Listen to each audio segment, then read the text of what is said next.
తెలుగు శ్రోతలందరికీ నమస్కారం అండి. మన అలనాటి కథలు ఎవర్ గ్రీన్ స్టోరీస్ ఛానల్కి మీ అందరికీ స్వాగతం. అమృతధార నవల వింటున్నామండి. రచన శ్రీమతి ఎద్దనపూడి సులోచనారాణి గారు. వీడియో లేటుగా అప్లోడ్ చేస్తున్నాను, దయచేసి అర్థం చేసుకోండి, క్షమించండి. ఏం చేద్దాం చెప్పండి, వీడియో అప్లోడ్ చేయాలి, వీడియో పెట్టాలి అని అనుకుంటూ ఉంటాను. ఇంతలో ఏవో ఒక ఆటంకాలు వస్తూ ఉంటాయి. సిగ్నల్ పోవడమో, వైఫై కనెక్షన్ సరిగా లేకపోవడమో, లేకపోతే ఇంకో ఏదైనా వేరే అదర్ వర్క్స్ రావడమో ఇలా. అందుకే వీడియో అప్లోడ్ చేయడం లేట్ అవుతూ ఉంటుంది. దయచేసి డిలేని అర్థం చేసుకోండి. అప్పుడప్పుడు ఇలా జరుగుతూ ఉంటుంది, ఓకేనా. ఇక ఈరోజు వరలక్ష్మి వ్రతం జరుపుకునే 2వ వారము, శుక్రవారము. సో మీ అందరికీ కూడా ఆ వరమహాలక్ష్మి శుభాకాంక్షలు. ఆ వరమహాలక్ష్మీదేవి కరుణా కటాక్ష వీక్షణాలు మీ అందరిపైన ఉండాలని, అందరూ హ్యాపీగా ఆనందంగా పూజ చేసుకొని ఆ అమ్మ ఆశీస్సులు, ఆ అమ్మ దీవెనలు అందుకోవాలని నేను మనస్ఫూర్తిగా కోరుకుంటున్నానండి. మనందరి మీద ఆ అమ్మవారి కరుణా కటాక్ష వీక్షణాలు ఉండాలి, మనందరం హ్యాపీగా ఉండాలి, ఓకేనా. సో ఇక ఆలస్యం చేయకుండా మనం కథలోకి వెళ్ళిపోదామండి. వీడియో చూసిన వెంటనే లైక్ చేసి, షేర్ చేసి, తప్పకుండా సబ్స్క్రైబ్ చేసుకోండి మన ఛానల్ని. బెల్ ఐకాన్ యాక్టివేట్ చేసుకోండి. అమూల్యకి ఎంత ధైర్యం, ఆ ముఖంలో విషాదం ఇప్పుడు తన నిజం అతనికి అద్దంలోలా చూపిస్తోంది. శివ వ్రాసిన వీల్నామా అంతరార్థం అతన్ని వెక్కిరిస్తున్నట్టుగా ఉంది. అది శివ చేసిన అర్థం లేని పని అనుకున్నారంతా. కేవలం అమూల్య మీద మోజుతో శివ చేసిన పని అనుకున్నారు. శివాకి అమూల్యకి మధ్య ఉన్న అనుబంధం అయిన వరుణ్ భవిష్యత్తు కోసం వేస్తున్న పునాది అనుకోలేదు. శివని అర్థం చేసుకోలేదు ఎవరు. చిచి, తను కూడా. శివ తనని ఎంత పరాయిగా అనుకున్నాడో. మాట మాత్రం చెప్పలేదు. లేక పెళ్ళి అయిన తర్వాత చెబుదామనుకున్నాడా? బామ్మ నోటికి భయపడ్డాడా? అమూల్య తనతో పెళ్లికి అలా అంగీకరించడం వినగానే మొట్టమొదట తనకి ఆశ్చర్యం కలిగిన సంగతి గుర్తుకు వచ్చింది. తను కళ్ళున్న గుడ్డివాడిలా అమూల్య పరిచిన బందికానాలోకి వెళ్ళాడు. అవును, తనని చేసుకుంటే అమూల్యకి ఆస్తిపరంగా, కొడుకు పరంగా అంతా రక్షణే. అందుకే కోరుకొని తన అధీన అయింది. మనోజ్కి గుండెల్లో అగ్ని తట్టుకోవడం కష్టంగా ఉంది. 2 రోజుల తర్వాత మనోజ్ కారులో పావురాలపల్లి వస్తున్నాడు. అతని పక్కన వరుణ్ కూర్చుని ఉన్నాడు. ఇద్దరి మధ్య చనువు బాగా ఏర్పడినట్టు, వరుణ్కి కొత్త పోయినట్టు వరుణ్ వేస్తున్న ప్రశ్నలే చెబుతున్నాయి. అంకుల్, మనం ఇప్పుడు ఎక్కడికి వెళ్తున్నాం? పావురాలపల్లి. వరుణ్ ఈ పేరు వినగానే చప్పట్లు కొడుతూ నవ్వాడు. భలే, అక్కడ చాలా పావురాలుంటాయా? చాలా ఉండవు, మన ఇంట్లో మేడ మీద అప్పుడప్పుడు వచ్చి వాళ్తాయి. అక్కడ ఎవరున్నారు? అమ్మ ఉంది. భలే, మనం అమ్మ దగ్గరికి వెళ్తున్నామా? అవును. భలే భలే. వరుణ్ సంతోషం ఆపుకోలేక మనోజ్ నడుం చుట్టూ చేతులు వేసి బిగించాడు. నేను అమ్మ దగ్గరే ఉంటాను, ఇక్కడికి రాను అన్నాడు బుంగమూతితో. రావద్దు, నువ్వు ఎప్పుడు అమ్మ దగ్గరే ఉందువు గాని, తల నిమురుతూ అన్నాడు. అక్కడ నేను క్రికెట్ ఆడటానికి చోటు ఉంటుందా? చాలా ఉంది. అక్కడ ఇంకా చాలామంది ఉన్నారు. తాతమ్మ ఉంది. తాతమ్మ అంటే తాతయ్య ఉన్నాడా? వాళ్ళమ్మ కాదు. మనోజ్కి ఎలా చెప్పాలో తెలియలేదు. నాన్నమ్మ ఉంది. వెంకటి ఉన్నాడు, చిన్న ఉన్నాడు, దుర్గ ఉంది. అబ్బో, ఎంతమందో! అంకుల్, ఆకలేస్తోంది. మనోజ్ కారు ఆపి వెనక సీట్లోంచి బ్యాగ్ తీసి శాండ్విచెస్ తినిపించాడు. ఫ్లాస్క్ తెరిచి బోర్న్విటా తాగించాడు. నువ్వు కూడా తాగు. తను తాగేది మనోజ్ పెదవులకి అందించాడు. మనో, తాగు, ఏదైనా మనం 50-50. శివ అన్న మాటలు గుర్తుకొచ్చాయి. మనోజ్ వరుణ్ మూతి కర్చీఫ్తో తుడిచాడు. అది చూస్తూ, మా అమ్మ కర్చీఫ్ మీద బాగా కుడుతుంది, నీకు తెలుసా? తెలియదు అన్నాడు. అమ్మని అడిగి ఇస్తానులే. నీకు మా నాన్న పేరు తెలుసా? తెలియదు. మా నాన్న పేరు శివ. ఎక్కడున్నాడు? వరుణ్ చేతులు బాగా పైకి ఎత్తి, అక్కడ దేవుడి దగ్గర ఉన్నాడు. మా అమ్మ చెప్పింది. నేను పెద్దయిన తర్వాత మా అమ్మని తీసుకువెళ్తా. ఛీ, అలా అనవద్దు. చప్పున వాడిని దగ్గరకు తీసుకున్నాడు.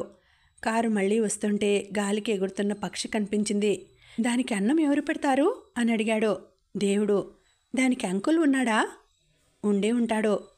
వాటికి కార్లుంటాయా? ఉండవు. వరుణ్ చిన్న వయసైనా ప్రతిదీ తెలుసుకోవాలని ఆసక్తి. కబుర్లు చెప్పి చెప్పి వరుణ్ నిద్రపోయాడు. వరుణ్ తల మనోజ్ తొడ మీద ఆనించాడు. మాటిమాటికి మనోజ్ చెయ్యి వరుణ్ తలని నిమురుతోంది. ఒకసారి జుట్టులోకి వేళ్ళు పోనిచ్చి ఆ స్పర్శ ఆనందం అనుభవిస్తూ ఇది కల కాదు నిజం అని రుజువు చేసుకుంటున్నాడు. అమూల్యని ఊరు పంపేసిన తర్వాత అదే రోజు ఆఫీస్లో అమూల్య సంతకం పెట్టిన కాగితం మీద తనే స్వయంగా ఇంగ్లీష్లో ఈ విధంగా టైప్ చేశాడు. జమునాబాయి గారికి యాక్సిడెంట్ అయ్యి దెబ్బలు తగలటంతో నేను మా అత్తగారితో మా ఊరు విశ్రాంతిగా ఉండటానికి వెళ్తున్నాను. ఇప్పట్లో రాను. ఈ ఉత్తరం నా భర్త మనోజ్ తెస్తున్నారు. ఆయనకి వరుణ్ణిచ్చి పంపగలరు. నా భర్త నేను వరుణ్ణి మాతోనే పెంచుకోవాలని నిశ్చయం చేసుకున్నాం కాబట్టి పంపగలరు. నేను తిరిగి వచ్చిన తర్వాత మిమ్మల్ని కలుస్తాను. నమస్కారాలతో అమూల్య. ఆ ఉత్తరం తీసుకుని సరాసరి సరస్వతి ఇంటికి వెళ్ళాడు. ఆవిడకి అమూల్యకి కొడుకు ఉన్నాడని, ఆలంబనలో పెరుగుతున్నాడని తెలుసు కాబోలు. ఆశ్చర్యపోలేదు. మనోజ్ కోరగా వెంట వచ్చింది. జమునాబాయి ఆ ఉత్తరం చూసి ఆశ్చర్యపోయింది. అరే, నిన్న నాకు తెలియలేదు. అమూల్య పెళ్లి చేసుకుందని తెలుసు కానీ. పర్వాలేదు అన్నాడు. వరుణ్ణి పంపారు. అమ్మ దగ్గరికి వెళ్దాం అనగానే వరుణ్ కళ్ళల్లోకి వచ్చిన ఆనందం చూసి ఒక్క క్షణం మనోజ్ మనసు ఈర్ష్యాలేశంతో బాధాపూరితం అయింది. వారిద్దరూ ఒకరికి ఒకరు. తను పూర్తిగా పరాయివాడు. ఇదే శివా కొడుకు ఇంకో పరిస్థితుల్లో అయితే ఈ ప్రపంచంలో తనకంటే ఇంకెవరూ దగ్గర కానట్టుగా చూసుకునేవాడు. ఇప్పుడు వేరు. అమూల్య ఈ పనికిమాలిన పెళ్ళి అనే అఘాతంతో దూరంగా నెట్టేసింది. అమూల్య తన జీవితానికి వీలుగా తనని బాగా ఉపయోగించుకుందనే బాధ మనోజ్ మనసును మరీ వ్యధాభరితం చేస్తోంది. ఆ రాత్రి అనుభవం అమూల్య దగ్గరికి వచ్చినట్టే వచ్చి అందుకోలేనంత దూరంగా వెళ్ళి నిలబడ్డట్టుగా ఉంది. అమూల్యతో తన పెళ్ళి ఈ ప్రపంచానికి అత్యంత సహజంగా ఉండవచ్చు. మిత్రుడు పోతే అతను పెళ్లి చేసుకోవాలనుకున్న అమ్మాయిని తను చేసుకోవటంలో విపరీతం ఏమీ కనిపించకపోవచ్చు. కానీ ఇది ఇష్టంతో జరగలేదు. మనోజ్ ఎదురుగా వస్తున్న లారీని తప్పించుకోబోయి కీచుమంటూ సడన్ బ్రేకుతో పక్కకి కారు తిప్పాడు.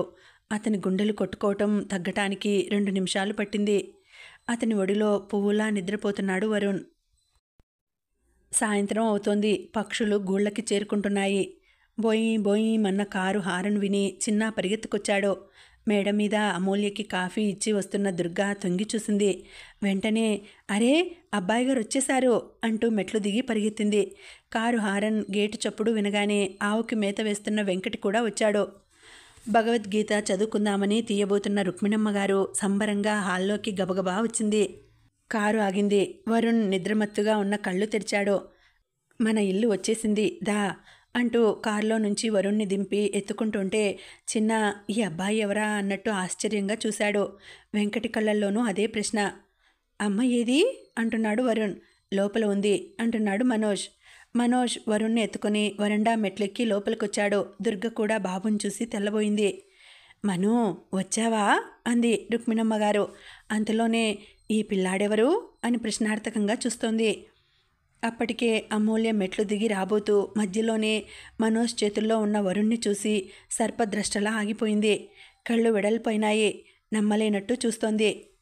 మనోజ్ అమూల్య కళ్ళల్లో భావం గమనించకపోలేదు. ఆ ఆశ్చర్యం అతని మనసులో శూలం దింపినట్టే ఉంది. మనోజ్ వరుణ్కి రుక్మిణమ్మ గారిని చూపిస్తూ ఇదిగో నానమ్మ, అదిగో దుర్గా, అడుగో వెంకటి అని చెబుతూ అతి సహజంగా మెట్ల వైపు తిరిగాడు. అక్కడ అమూల్యం చూడగానే వరుణ్ మనోజ్ చేతుల్లోంచి చటుక్కున క్రిందికి జారాడు. అమ్మా అంటూ అమూల్య వైపు పరిగెత్తాడు.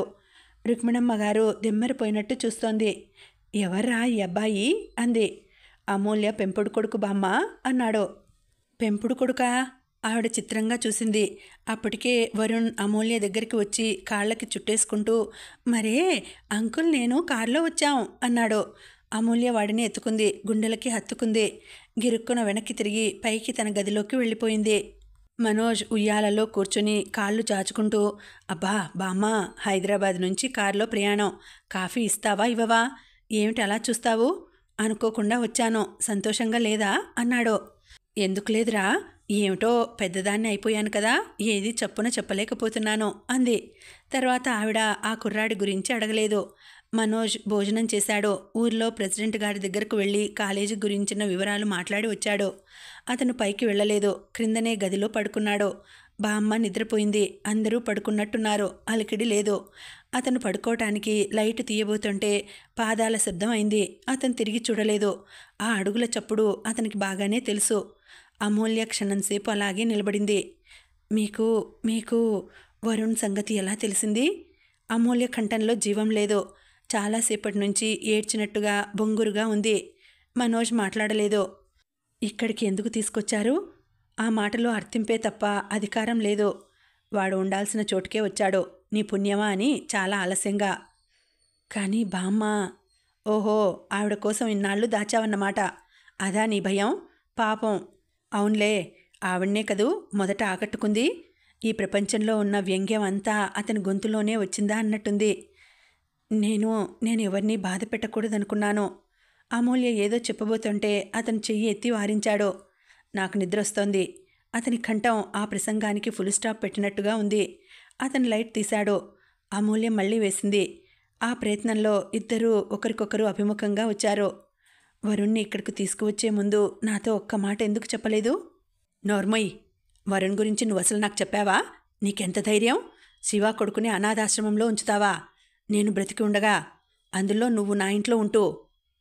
అతని గొంతులో అసహ్యం, చీత్కారం, ఆగ్రహం స్పష్టంగా కనిపిస్తున్నాయి. అమూల్య నిర్వీణ్ణురాలైంది. అతని మాటల్లో అలాంటి తీవ్రత ఎప్పుడూ చూడలేదు. మనోజ్ చూపుడు వేలు చూపిస్తూ అన్నాడు, వరుణ్ ఈ ఇంట్లో ఇక్కడే శివ కొడుకుగా అన్ని అధికారాలతో పెరుగుతాడు. నువ్వు కూడా ఇక్కడే ఉంటున్నావు, ప్రపంచానికి నా భార్యగా. భార్య అన్నమాట అతని పెదవుల మధ్య నొక్కి విరుపుతో వచ్చింది. కానీ ఇంట్లో వాడికి ఆయాగా. అమూల్య గబాల్న అక్కడి నుంచి వెళ్ళబోయింది. మనోజ్ ఒక్క అంగలో వచ్చి చెయ్యి పట్టి ఆపాడు. శాంతం వినకుండా వెళ్తావేం? నువ్వేగా ఏరి కోరి నన్ను చేసుకున్నావు. నన్ను ఈ పెళ్లికి ఒప్పుకునేలా చేశావు. మనిద్దరికీ ఈ నరకం తప్పదు. దినదిన గండం అంటూ ఏదో అన్నావే, అదే మనిద్దరి భవిష్యత్తు. నువ్వంటే నాకు అసహ్యం, నేనంటే నీకు కోపం. మనోజ్ ప్లీజ్, తర్వాత మాట్లాడతాను. మాట్లాడటానికి ఇంకేం లేదు. అతను పట్టుకున్న అమూల్య చెయ్యి నొప్పి పుడుతోంది. వదిలించుకుందామన్నా వదల్లేదు. నువ్వు ఈ ఊరు నుంచి పారిపోదామని అనుకుంటున్నావేమో. ఈసారి నువ్వు వెళితే నువ్వు ఎక్కడున్నా పట్టుకోగలను. అబద్ధాలతో జీవితాలు నిర్మించుకుందామని అనుకున్నవారి. నేను అబద్ధాలు ఆడలేదు. అమూల్య రోషంగా ఆవేశంగా అంది. నేను ఇంట్లో ఒక్క క్షణం ఉండను. వరుణ్ణి తీసుకొని వెళ్ళిపోతాను. మనోజ్ చెయ్యి అమూల్య చెంప మీద ఫెడేల్న తాకింది. అమూల్య దిమ్మరిపోయినట్టు చూసింది.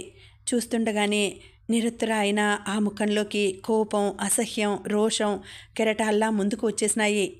అతని చెయ్యి విదిలించినట్టు వదిలేసింది. మనోజ్ చెయ్యి బిగింపు అప్పటికే సడలిపోయింది. అమూల్య గిరుక్కున వెనక్కి తిరిగి పారిపోయినట్టే పరుగెత్తి వెళ్ళిపోయింది. మనోజ్ సోఫాలో కూలబడ్డాడు.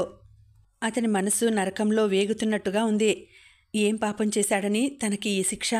అసలు అమూల్య అంటే తన మనసులో ఇష్టం ఏర్పడడంతోనే తన జీవితంలో శాస్తి లాంటిది ప్రారంభమైందా? ఈ పనిష్మెంట్ అమూల్యకి కాదు, తనకి. చిన్నప్పటి నుంచి చేయని తప్పుకి తను శిక్ష అనుభవిస్తూనే ఉన్నాడు. ఇప్పుడు కూడా అంతే జరిగింది. శివాని ప్రేమించాడు. శివ వల్ల లభించిందేమిటి? తనని శివ మనసులో మాట చెప్పుకోగలిగే స్నేహితుడిగా కూడా దగ్గరగా కాలేకపోయాడు. దానికి వరుణ్ ఒక ఉదాహరణ. శివ వరుణ్ ప్రాణం పోసుకున్నప్పుడే సరాసరి వచ్చి ఇలా అయింది మను అని ఉంటే తమ జీవితాలు మరొక రకంగా ఉండేవి. అమూల్యని ఇష్టపడటం ఇంకా క్షమించరాని నేరంగా మారింది. తన జీవితంలో తను మనసారా కోరుకొని ఇష్టపడిన ఒకే ఒక ఆడపిల్లతో జీవితం పంచుకోవాలనుకుంటే ఆ కోరిక అగ్నిగుండంలోకి నెట్టేసింది. బామ్మ సంగతి ఇప్పుడు అసలు సమస్య. వరుణ్ణి చూస్తే ఎవరికైనా శివ గుర్తుకు రాక మానడు. ఆవిడ వరుణ్ శివ కొడుకు అన్న సత్యం ఏ విధంగా జీర్ణించుకుంటుందో, రాజీకి రావడానికి ఎంతకాలం పడుతుందో. ఏది ఏమైనా కానీ బామ్మకి బాధ కలిగించినా, అమూల్యకి నచ్చకపోయినా వరుణ్ తండ్రి ద్వారా పుట్టుకతో వచ్చిన హక్కుగల అధికారంతో తన సంరక్షణలో ఈ ఇంట్లోనే పెరుగుతాడు. దాన్ని ఎవరూ ఆపలేరు. వరుణ్ శివాల అండలేని ఒంటరివాడు కాడు. శివాకి జరిగిన అన్యాయం తను వరుణ్కి జరగనీయడు. అది తన కనీస కర్తవ్యం.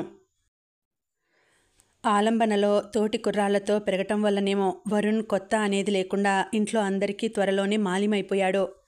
చిన్నాతో కలిసి తాగుడు మూతలాడటం, వెంకటి వెంట చేరి ఆవుకి నేను గడ్డి వేస్తాననటం, క్రింద పెరట్లో నిలబడి మేడ మీద పైభాగంలో ఉన్న అమూల్యని అమ్మా నేనెక్కడున్నానో చూడు అని అరవటం, దుర్గ వంట చేస్తుంటే ఏదో ఒక సామాను ఆమె చేతికి అందకుండా తీసుకుపోయి ఇల్లంతా పరుగు పెట్టడం, ఇల్లంతా తనదే అయినట్టు అందరినీ వారు పలకరించకుండా తనే నవ్వుతూ పలకరించి కబుర్లు చెప్పడంతో ఇల్లు సందడిమయం అయిపోయింది.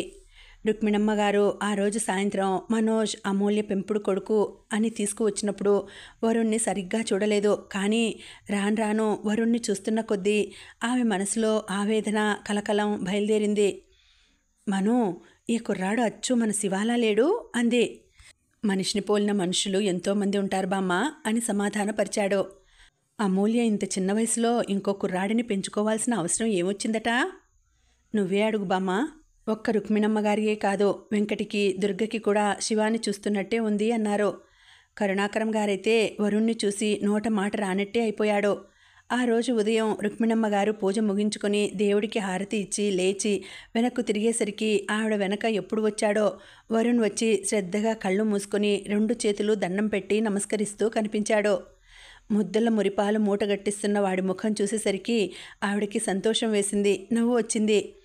నానమ్మ, ప్రసాదం పెట్టవు చెయ్యి చాస్తూ అన్నాడు. దేవుడు ముందు పటిక బెల్లం తీసి వాడి చేతిలో పెట్టింది. వాడిని చూసిన తర్వాత ఆవిడ ఆలోచనలో పడిపోతుంది. అమూల్యకి వరుణ్ అంటే ఎంత పంచప్రాణాలో ఆవిడకి చూస్తుంటే తెలుస్తూనే ఉంది. కానీ ఇలా పరాయి బిడ్డను తెచ్చి ఇంట్లో ఒక పిల్లాడిలా చేయటం ఆవిడకి సుతరాము గిట్టడం లేదు.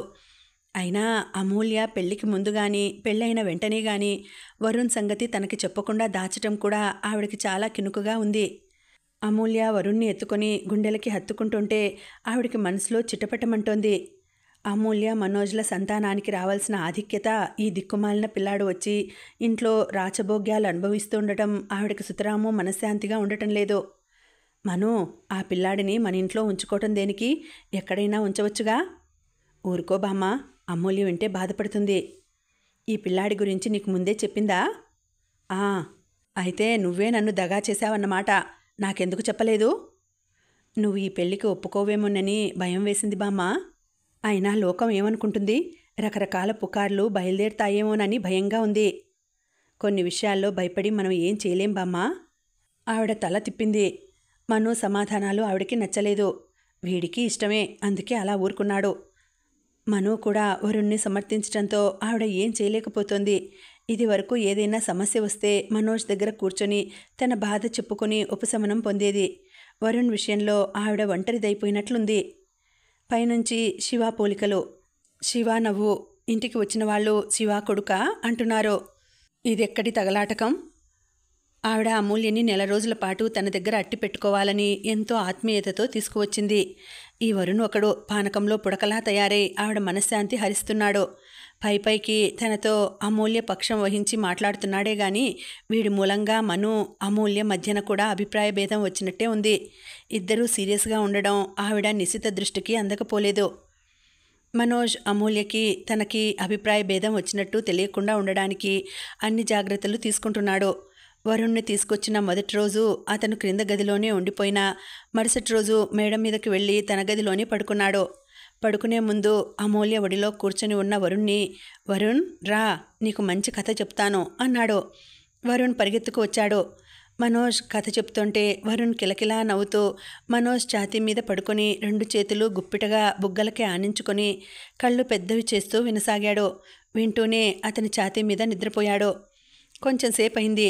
అమూల్య గుమ్మంలోకి వచ్చింది. లోపలికి అడుగు పెట్టలేదు. వరుణ్ ఇవ్వండి, తీసుకుని వెళ్తాను అంది. వాడు ఉండవలసిన చోటునే ఉన్నాడు, అక్కర్లేదు అన్నాడు. ఆ రాత్రి తర్వాత మనోజ్ ఉదయం ఇంట్లోంచి వెళ్ళిపోయాడు. అతనికి ఆ నిమిషం హైదరాబాద్ వెళ్ళిపోవాలని, మళ్ళీ అమూల్యకి ముఖం చూపించలేనని అనిపించింది. కానీ నిగ్రహించుకున్నాడు. ఇది అతను అనుకున్నదే. రోజు రోజు ఒక నూతన నరకం. అతను స్థిర నిశ్చయంతో ఇంటికి వచ్చాడు. అమూల్య వరుణ్ణి పైనుంచి క్రిందకి దిగనీయలేదు. వరుణ్, వరుణ్ మేడమెట్ల దిగువన ఉండి పిలిచాడు. వరుణ్ పరిగెత్తుకు వచ్చాడు. మనోజ్ ఎత్తుకున్నాడు. అంకుల్, మమ్మీ నన్ను క్రిందకి రావద్దంటోంది అంటూ ఫిర్యాదు చేశాడు. మమ్మీ అలాగే అంటుందిలే అన్నాడు. అంకుల్, మమ్మీ ఎందుకు ఏడుస్తోంది అడిగాడు. నువ్వు నవ్వించు అన్నాడు. అమూల్య భోజనానికి రాలేదు. అదేమిటి, ఒంట్లో బాగాలేదా? రుక్మిణమ్మ గారు ఆదుర్దాగా అడిగింది. ఆవిడ లేచి వెళ్ళబోతుంటే మనోజ్ తనే వెళ్ళాడు. అమూల్య మంచం మీద కూర్చుని ఉంది. ఆ కూర్చోవటం ప్రాణం లేని బొమ్మలా నిస్తేజంగా ఉంది. భోజనానికి రా అన్నాడు. అమూల్య ఉలికిపాటుగా గుమ్మం వైపు తిరిగి చూసింది. అమూల్య ముఖం చూడగానే అతనికి నోటి నుంచి మాట రానట్టయింది. అమూల్య చెంప మీద అతని చేతివేళ్లు తగిలిన చోట కమిలి స్పష్టంగా కనిపిస్తున్నాయి. అతని కళ్ళల్లోకి ఆత్మన్యూనతా భావం వచ్చింది. అమూల్య అన్నానికి రానని ఎందుకు అందో అర్థమైంది.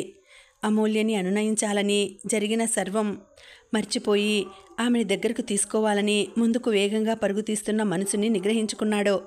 నేను రాక్షసంగా ప్రవర్తించిందే నీకు తెలుస్తోంది. నాకు నువ్వెంత పిచ్చెక్కించావో అర్థం చేసుకో అన్నాడు. అతను అంటుండగానే రుక్మిణమ్మగారు వెనకే వచ్చింది. భోజనానికి రా అమూల్య. ఆకల్లేదు. అమూల్య చప్పున చెంపకి చెయ్యి ఆనించుకున్నట్టుగా అడ్డు పెట్టుకుంది. ఆవిడ అమ్మా నాయనా అంటూ బ్రతిమలాడలేదు. కోపగించుకున్నట్లుగా క్రిందకు వెళ్ళిపోయింది.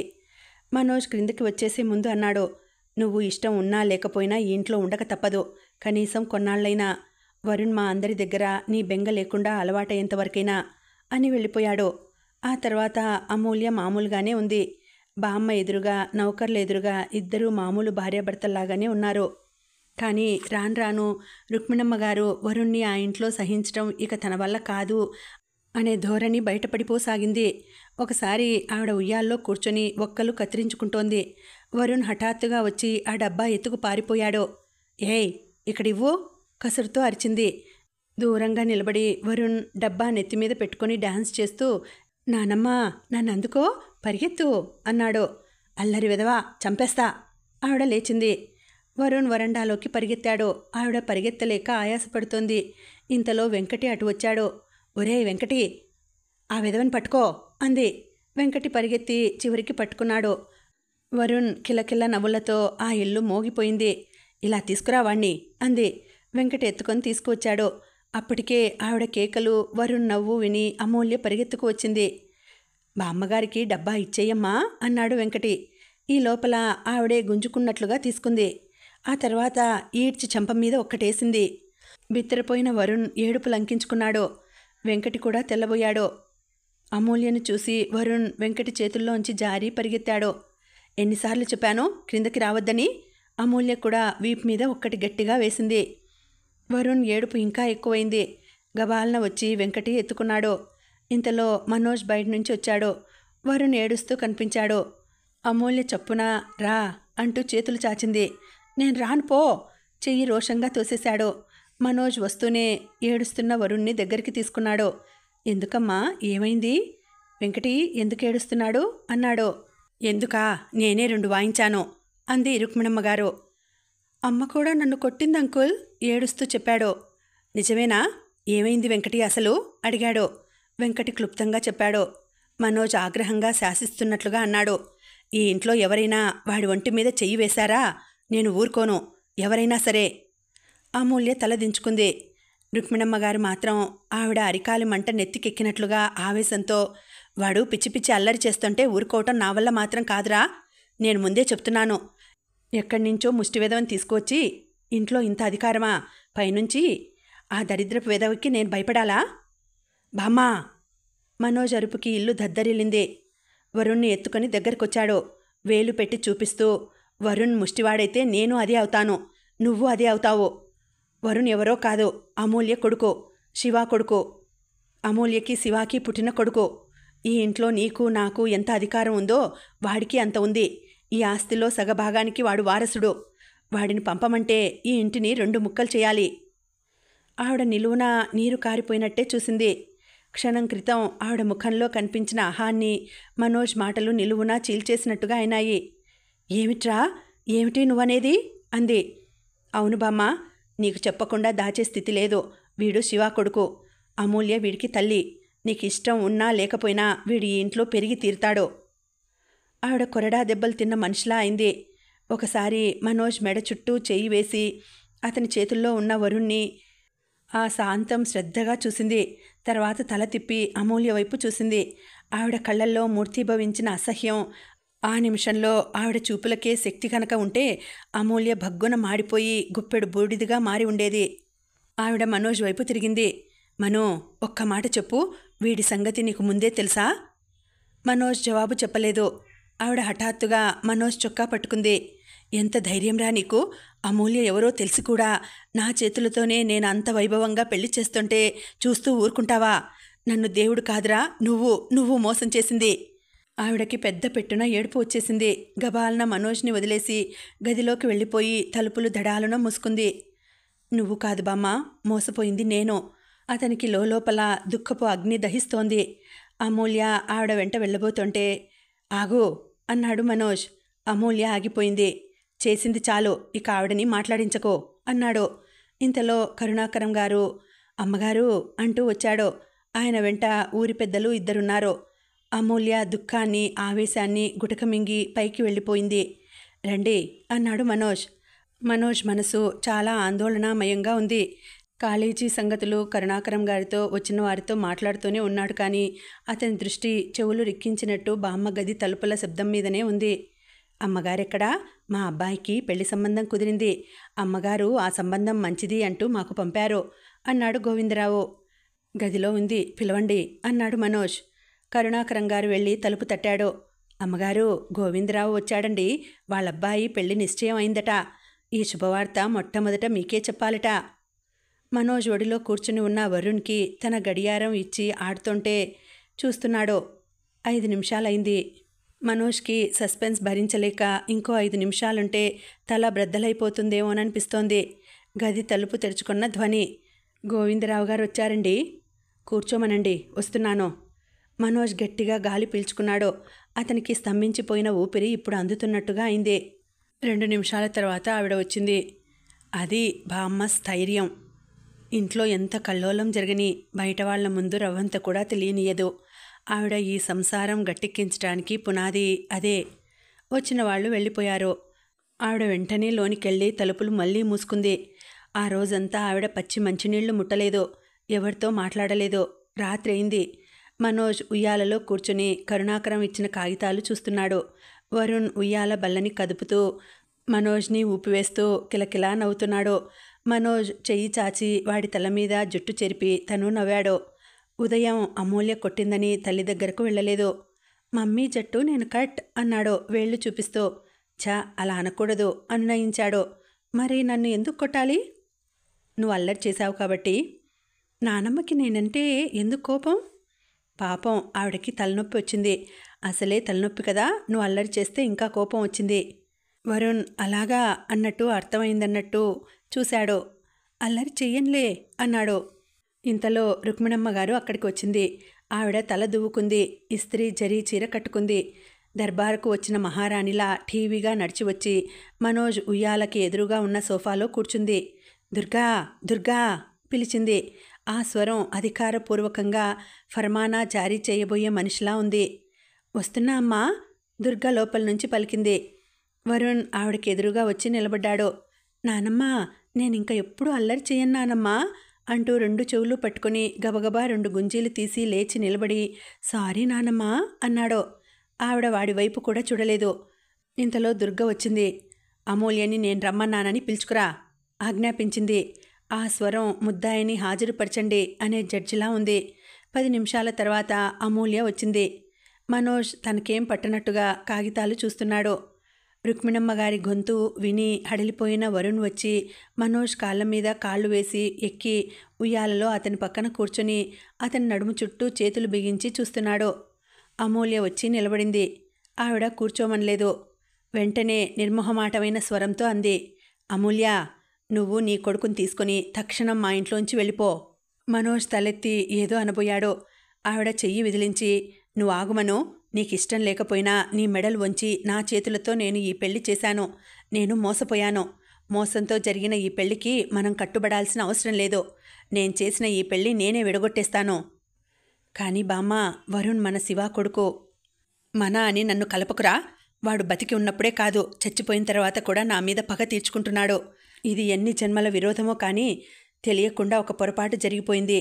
దానిలో కూర్చుని కుమిలిపోయే కంటే అందులో నుంచి బయటపడటం ఎలాగా అని ఆలోచించాలి. బామ్మ తనకు నచ్చిన బామ్మ. ఆవిడ ఎప్పుడూ సమస్యలు వస్తే చూస్తూ చేతులు ముడుచుకొని కూర్చోగా తను చూడలేదు. ఇప్పుడు అంతే. సమస్య జటిలమైన కొద్దీ ఆవిడ బుద్ధి సానబెట్టినట్టు మరింత పదును తేలుతుంది. ఆవిడ చూపుల్లో అమూల్య అంటే బద్ధవైరి లాంటి భావం. తనని మోసం చేసిన వారిని గుర్తెరిగిన తీక్షణమైన అసహ్యం. అమూల్య మాట్లాడలేదు. వెనక్కి తిరిగి వెళ్ళిపోయింది. నీ కొడుకుని ఇక్కడి నుంచి తీసుకువెళ్ళో, గదమాయింపుతో చెప్పింది ఆవిడ. వరుణ్ దా అమూల్య పిలిచింది. నేను రాను. పో అవతలికి, రుక్మిణమ్మ గారు కసిరింది.